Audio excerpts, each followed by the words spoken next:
तो जॾहिं भी मुझो कुरान पढ़ियो तो वने जेको माण्हू तवज्जो करे ॿुधे तो उन्ही जे लाइ मां अल्लाह पाक पंहिंजी रहमत जा दरवाजा खोले तो छॾे।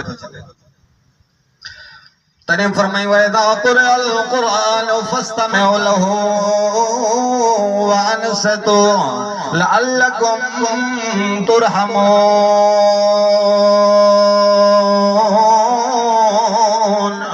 अल्लाह पाक फरमाए तो जॾहिं भी मुझो कुरान पढ़ियो वने पंहिंजे ज़हन जो तवज्जो दिल दिमाग जो तवज्जो कुरान मुक़द्दस जे तरफ करे वेहण तव्हां जो कम आहे। रहमत जा दरवाजा खोले मुंहुं छॾण मुंहिंजे अल्लाह जो कम आहे।